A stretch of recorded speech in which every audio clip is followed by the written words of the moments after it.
जब भी हम महाभारत के बारे में बात करते हैं हमेशा एक ख्याल हमारे मन में आता ही है कि भगवान श्री कृष्ण जो सर्वशक्तिमान थे वो महाभारत का विनाशकारी युद्ध क्यों नहीं रोक पाए, या शायद उन्होंने इसे रोका ही नहीं या वो रोकना ही नहीं चाहते थे। ऐसे बहुत सारे अनंत विचार हमारे मन में ऐसे सरपट दौड़ पड़ते हैं जिनका जवाब ढूंढने की कोशिश आज करेंगे। शुरू करते हैं इसी स्पिरिचुअल जर्नी को। भगवान श्री कृष्ण ने युद्ध टालने की हर संभव कोशिश की थी। स्वयं शांति दूत बनकर भी वो कौरवों के दरबार में गए, लेकिन कौरवों ने उनके साथ क्या व्यवहार किया वो तो आप सबको पता ही है। उन्होंने सिर्फ 5 गांव मांगे, पूरी हस्तिनापुर ने। लेकिन दुर्योधन का घमंड इतना बढ़ चुका था कि उसने साफ साफ कह दिया कि मैं सुई की नोक के बराबर भी जमीन नहीं दूंगा। और यही वो समय था जब कृष्ण समझ गए कि जब अधर्म अति कर जाए तो शांति की बातें कमजोर पड़ जाती हैं, और कभी कभी जब अंधकार गहरा हो जाए तब केवल प्रकाश ही काफी नहीं होता, उस अंधकार का अंत करना भी जरूरी होता है। और श्री कृष्ण ने निश्चय किया था कि इस अहंकार का मर्दन करना बहुत जरूरी है, और इसे हम महाभारत के युद्ध की शुरुआत भी कह सकते हैं। कि श्री कृष्ण चाहते तो युद्ध रोक सकते थे, लेकिन उन्होंने ऐसा नहीं किया। क्यों नहीं किया?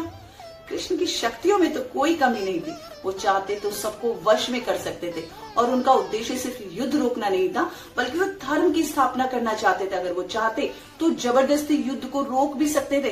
तो इसका मतलब ये होता कि अगर अधर्म जीत गया तो दुर्योधन, शकुनी और कर्ण जैसे लोगों का अहंकार भी जीत जाएगा, और इससे दुर्योधन, शकुनी और जो भी ऐसे लोग थे जो अधर्म की तरफ खड़े थे, अधर्म का साथ दे रहे थे, उन लोगों के लिए भी यही संदेश जाता, अहंकार और बल से सब कुछ हासिल किया जा सकता है। महाभारत और पूरी गीता में अगर आप देखेंगे तो कृष्ण ने कभी भी किसी पर अपना कोई भी निर्णय नहीं थोपा। गीता में भी उन्होंने अर्जुन से साफ कहा कि मैं तुझे ज्ञान दे सकता हूँ, लेकिन फैसला सिर्फ तेरा होगा। चुनाव अर्जुन सिर्फ तुझे ही करना है, और यही बात उनके पूरे जीवन दर्शन में भी थी।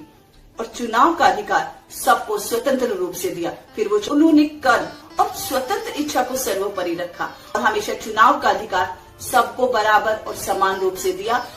वैसे भी महाभारत का युद्ध एक दिन की बात नहीं थी, ये कई पीढ़ियों के गलत फैसलों, अधूरी जिम्मेदारियों, मौन सहमति का परिणाम भी थी। जी हाँ, इसकी शुरुआत अगर देखें तो वहीं से हो गई थी। बुजुर्ग पिता ने अपने पुत्र से उसके युवावस्था का बलिदान करके स्वयं विवाह जैसे बंधन के लिए बंधने के लिए अपने पुत्र से प्रार्थना की। जी हाँ, मैं राजा शांतनु की ही बात कर रही हूँ। उनकी चुप्पी और आगे चलकर द्रोण की पक्षपातपूर्ण निष्ठा, कर्ण का मोह और धृतराष्ट्र की अंधी ममता अपने पुत्रों के लिए, उन सबके कर्मों ने ही मिलकर इस युद्ध को जन्म दिया।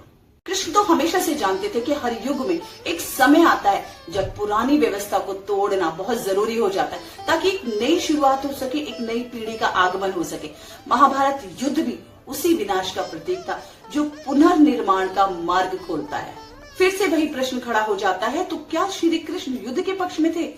नहीं, पर वो धर्म के पक्ष में थे, और कभी कभी धर्म की रक्षा के लिए जरूरी हो जाता है। अगर वो युद्ध रोक भी देते तो शायद दुनिया को कभी ये सीखने के लिए नहीं मिलता कि अन्याय के सामने चुप रहना भी पाप है। कृष्ण ने युद्ध को नहीं चुना, उन्होंने धर्म को चुना, और उन्होंने सही को चुना, और सही के लिए लड़ना भी सिखाया। यही कृष्ण का संदेश भी था कि जब अधर्म बढ़ जाए तो केवल शांति की बातें करना काफी नहीं होता, तब धर्म के पक्ष में खड़े होना ही सच्ची भक्ति है।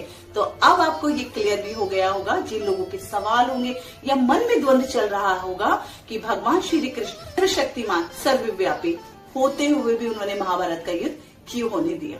बोले, मैं डॉक्टर नीतू वशिष्ठ आपके लिए लेकर आती हूँ इसी तरीके की धार्मिक और पौराणिक कहानियां। तो बस जुड़े रहिए मेरे चैनल के साथ। जय श्री कृष्ण।